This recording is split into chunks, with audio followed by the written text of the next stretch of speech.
Welcome to this lecture on abiogenesis, where we will be discussing the origin of life from different organic and inorganic compounds, that is from some non-living forms. In this particular lecture, we will start with whether it was terrestrial or extraterrestrial. Terrestrial means it was on the Earth's surface, where there were specific regions where different inorganic compounds reacted in presence of UV light or maybe electrical discharge from lightning.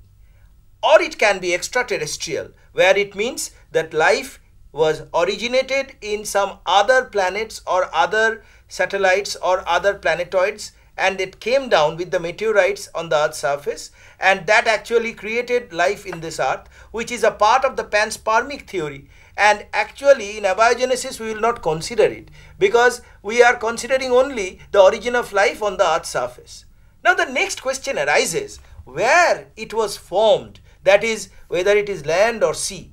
Now as it is suggested that it is formed at the interface between land and sea, and that means it is actually a unique microcosm created by the bubbles which was produced due to the advancing seawater and when the seawater was going back. And these bubbles were the reaction centers where different organic and inorganic compounds like methane, nitrogen, hydrogen, they reacted and they produced the present day life form. The next important aspect that we will be discussing is the formation of different organic compounds, and then the formation of the membrane, and then the formation of the nucleic acid or the genetic material. And the first important thing is the formation of the organic compounds, which follow a unique pattern or chirality. And this chirality can be in D form or L form. Now what is that? When plain polarized light is passing through that particular compound, it will be deflected towards the left, and if it is deflected towards the left, it is called LIVO or L form, and if it is deflected towards the right, it is called dextro or D form. And this L or D form, they are actually being formed in case of amino acids, in case of the nucleic acids like ribonucleic acid or the deoxyribonucleic acid. And this particular D and L form sometimes in absence of a chiral catalyst can remain in 1:1 proportion, and that particular mixture is called racemic mixture. Okay, so now the next important thing is when I have the molecules present, I should have the higher molecules. Now where they originated, it was actually suggested by Clark in 1998 that this L form and D form was perhaps created not on the terrestrial surface but maybe in the extraterrestrial surface, as it was shown in Murchison meteorite that the L forms of amino acids were more common than the D forms. Now we come to the next important aspect, which is the formation of the membrane. The membrane, as you see, is actually a phospholipid bilayer. Now how it was formed? It was formed by the reaction of a head and two tails. The head is formed of glycerophosphate and the two tails are formed of fatty acid, one saturated, one unsaturated, and that created the first formed membrane. Of course, only phospholipid bilayer is not there in the membrane. There may be protein in the form of surface or integral protein.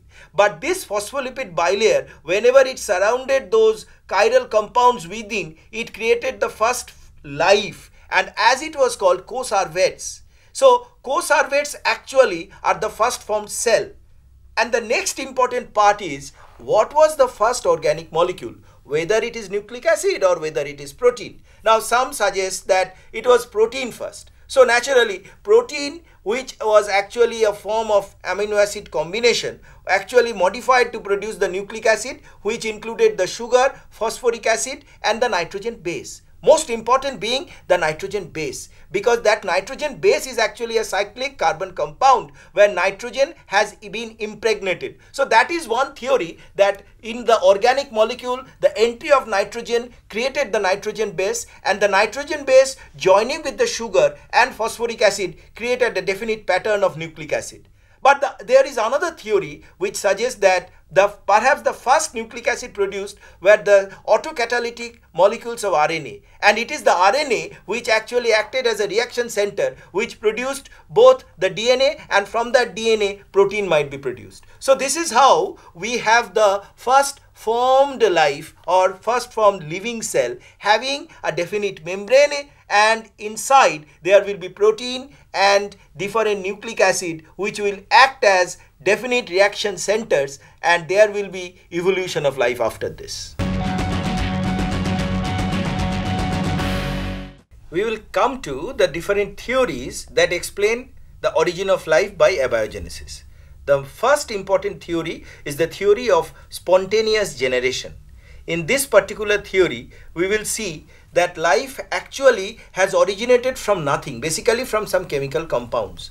And the most important proponent of this theory was Aristotle. Way back in 326 BC, he said actually the aphids are created from dewdrops.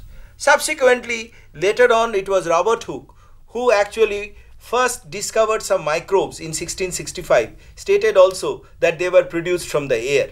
Spallanzani showed that the microbes which are present in air may fall onto our food and water and actually can be killed by boiling. So whenever you are boiling your food material or milk or water, the microbes are actually getting killed or getting free.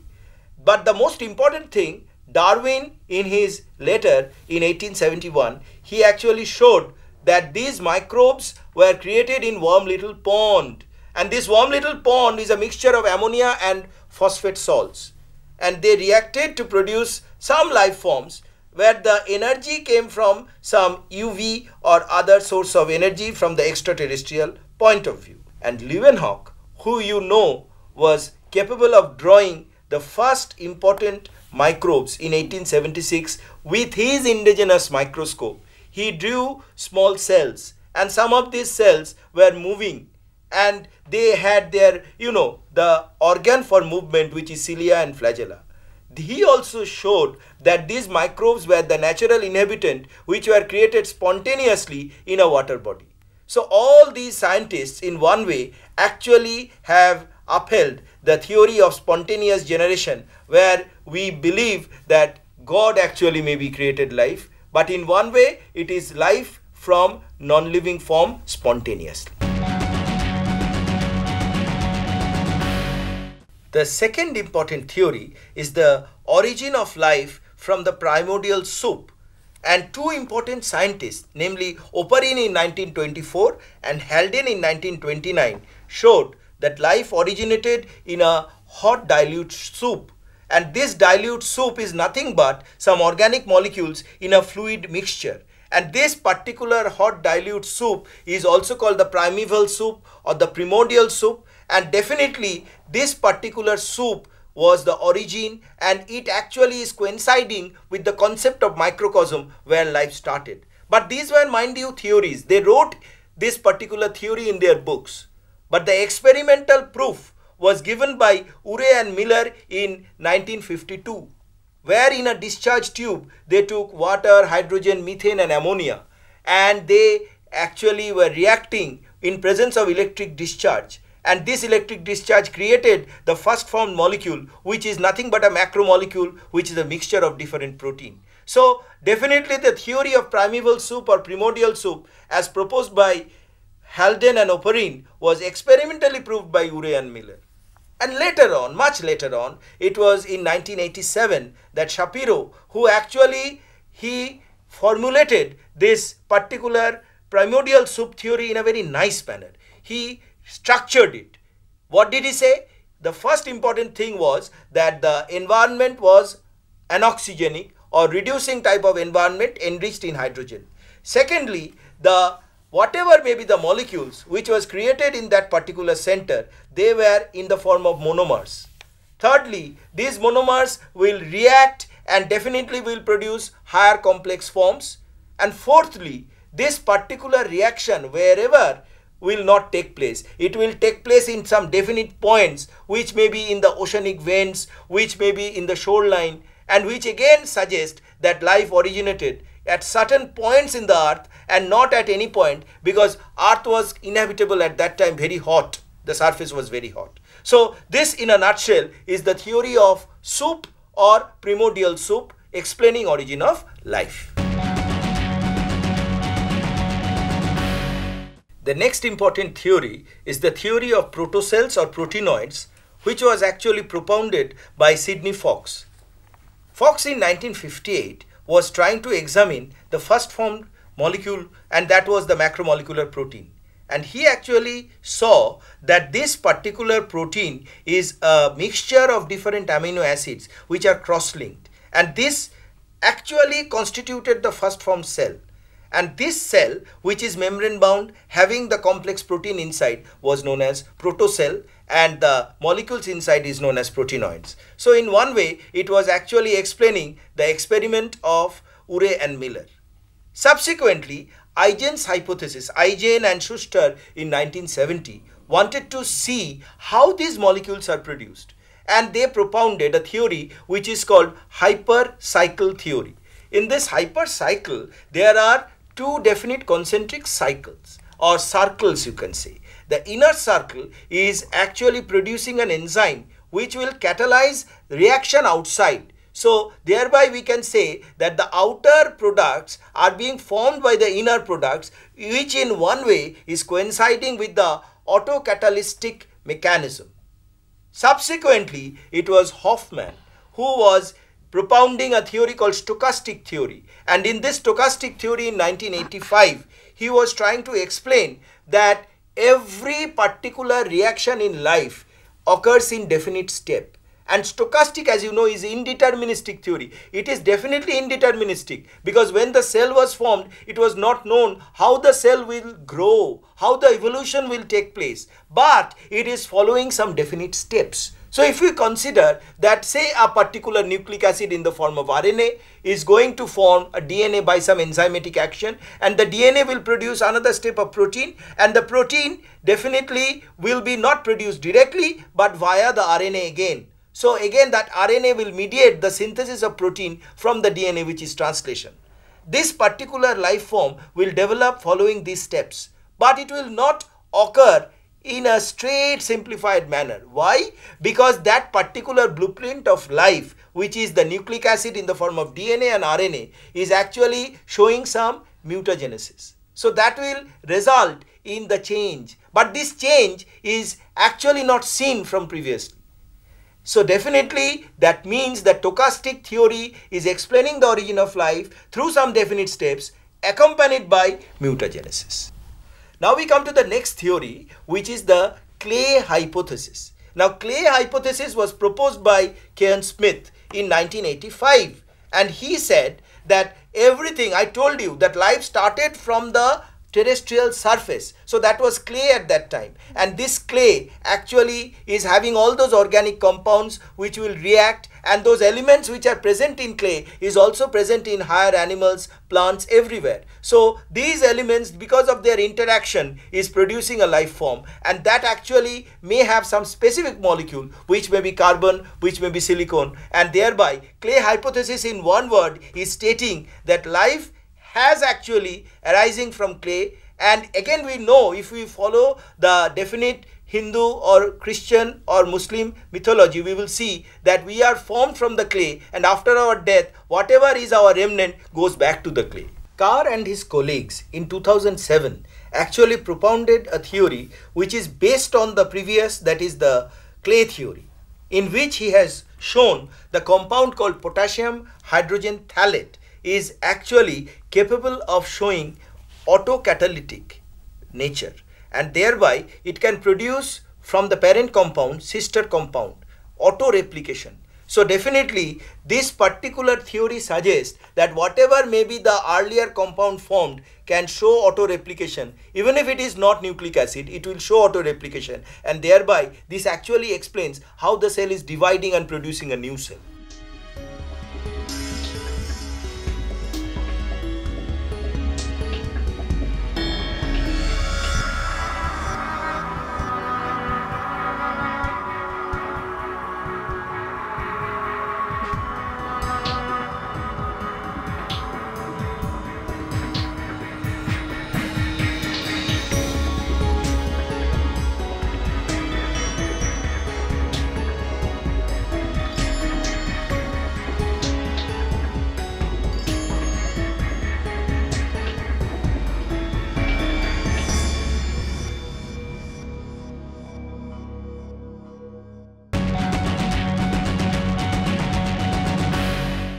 in the next theory, which is called the deep sea vent hypothesis, it was propounded by Russell in 1988.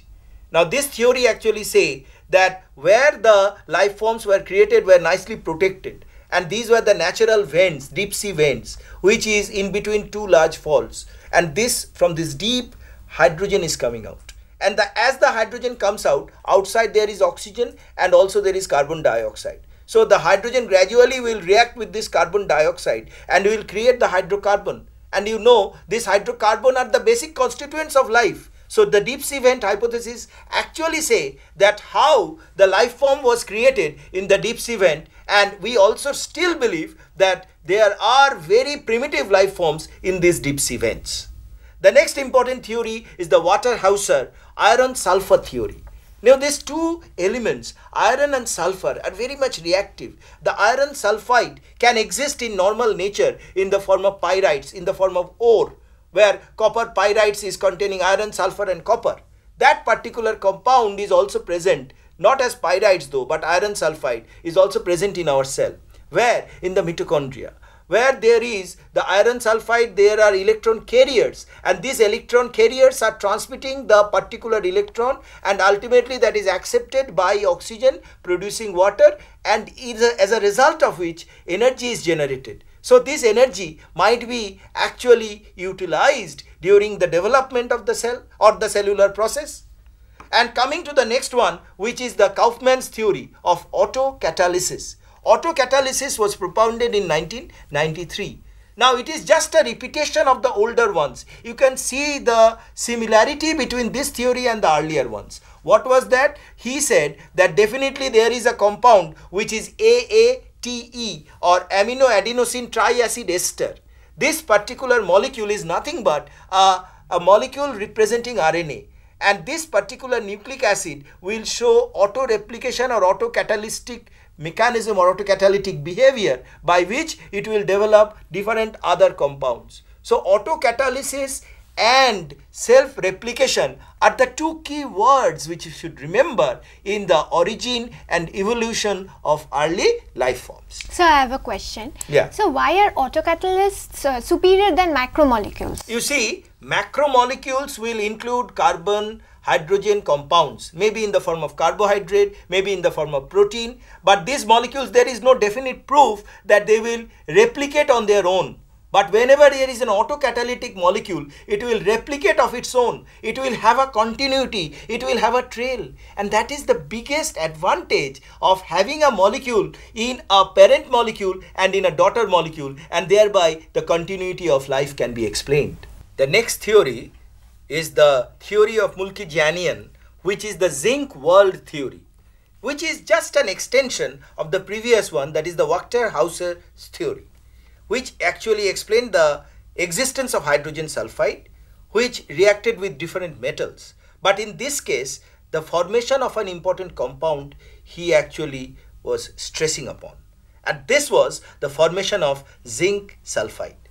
Now this zinc sulfide is not alone. There may be other different ores like the ores of copper, the ores of manganese, the ores of iron, all forming sulfides. Now why sulfides? Because I told you that particular hydrogen sulfide was produced from the deep sea vent, and which was coming up, and the hydrogen maybe later on was replaced by metals. So all these sulfides were produced. Then why this theory? He termed it as zinc world theory. Now zinc world theory is because of the fact that zinc sulfide is compared with the photosynthetic reaction center, where the solar energy is trapped and actually it is transduced through some carrier molecule, resulting in the generation of energy. So he said that this zinc sulfide molecule is also such a center where there was the reception of solar energy and subsequent modification of these chemicals. Ultimately, this means conversion of solar energy to some potential energy, which will be utilized in the development of the cell and evolution of the life form. And the next important theory is the radioactive beach hypothesis. It was given by Zachary Adam in 2008. Now, this particular beach is rich in some radioactive compounds, and these radioactive compounds of the acetonitriles are still found in beaches. If you go with a dosimeter, there will be several radiating compounds present in the beach. So they were also present at that time, and if they are present, they were giving energy, and that energy in the form of radiation was actually the source of energy for the completion of the formation of macromolecules. So this radioactive beach also in one way is suggesting that life is forming somewhere between the land and the sea. So you can understand that ultimately it is the energy which is coming from the radioactive compounds, the energy which is coming from the UV ray is actually helping in the development of life at the confluence of the sea and the land. And the next theory is very important. It is the RNA world theory. So ultimately it actually suggests that whatever is the life, it started with RNA. Now why RNA? It was with a unique discovery of Cech and Altman in 1982, who actually showed that this particular RNA is acting as specific catalytic center, and there are specific region within the ribosome which you know is formed of rRNA and protein, which is acting as a catalytic center which will produce the enzymes, and these enzymes will ultimately help in their replication. So this autocatalytic center of RNA is the source of DNA at a later time, and maybe the enzyme which was required for this process might have been provided by the virus. So this particular reverse transcriptase produced the DNA from the RNA, and thereby the DNA will produce the RNA again and then to protein, and then the evolution will continue. But that was in 1982. Much later, it was Sostak in 2009. He actually also said that there is definite evidence that RNA world is the origin of life. Why? Because he said that different organic compounds can lead to the production of nucleotides, which may be pyrimidine nucleotides or thymidine nucleotides, and ultimately it will lead to RNA molecules. And he also showed that two compounds, that is aminoxazoline and cyanoacetylene, will result in reaction to produce the cytidine nucleotide. So definitely this proves that life never started as DNA. Maybe it was RNA, and this RNA may produce DNA, and the DNA will produce protein, and this protein will produce enzyme, and ultimately that will carry out the different metabolic processes. Sir, I have a question. Why this PNA and TNA were replaced by the RNA? Yeah. You see, I told you PNA is only pyrimidine nucleotide and TNA is thymidine nucleotide. But later on when RNA was produced, it included both the purine and pyrimidine. That is, the adenosine nucleotide was there, the guanosine nucleotide was there. That increased the diversity. And as it increased the diversity, it made the genetic code more apt. And as the genetic code became more complex, then naturally it could actually bring in more amino acid, and thereby the dynamism is there whenever you are replacing RNA or replacing PNA and TNA by RNA.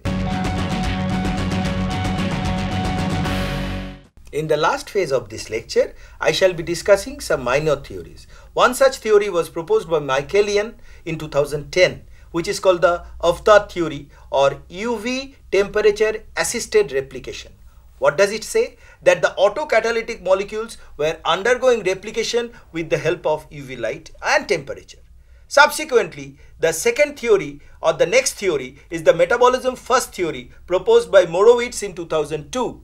According to this theory, that there are some specific molecules which are organic molecules. They resulted in the generation of energy rich compounds or ATP, which will be responsible for carrying out the metabolic processes, and these metabolic processes are most important for the running of the cell, or for the metabolic activity of the cell, or for the continuity of the cell. So naturally the formation of the DNA and RNA actually came much later, because energy is the most important thing which was provided by these autocatalytic molecules. Subsequently, Muller in 1983, though it was a previous one, he also stated this, that the most important constituent of a cell is the ATP, and this ATP is formed by the formation of natural polyphosphate. Now you can correlate that this polyphosphate is the stored food of bacteria, but in higher organisms I have the phosphate derivatives of adenosine in the form of energy rich molecules, which is ultimately giving the energy for the running of the cell. So naturally this thermosynthesis, meaning what? That the breaking of this ATP molecule resulting in the generation of energy will carry out the synthesis of other molecules in the cell. So definitely metabolism is energy dependent, and this energy dependent process will carry out the synthesis of different organic molecules. So it is an alternative view stating the origin of life. And lastly, we will come to the Gould's theory of the deep hot biosphere. This deep hot biosphere is located below the surface. Now what is biosphere? Biosphere is the point where the life forms are there. So in this particular biosphere, there will be some microbes which are anaerobic in nature, which will produce some compounds which will come up, and definitely that will grow in the oxygenic environment, producing other life forms. So deep hot biosphere in one way is actually explaining that life started in the reducing environment in high temperature, but ultimately it evolved to newer forms in the upper environment and created the other life forms. So I will conclude this particular lecture with the specific points which I have mentioned. I have started this lecture that the definition of abiogenesis. I have also said that what are the major steps of abiogenesis. I have stated that how the cells were formed, how the membranes were formed, how the different macromolecules were formed, and then I discussed about the different theories, the theories pertaining to the origin of life. I started with the spontaneous generation, then I explained the synthesis of different organic compounds, including the DNA, RNA, including the different energy centers in the form of ZNS, FES, and then I subsequently concluded that there is always a controversy that metabolism first or energy, and that will lead to the formation of other molecules which will ultimately produce life. So abiogenesis is definitely the process of generation of cell from non-living compounds present in the earth's surface.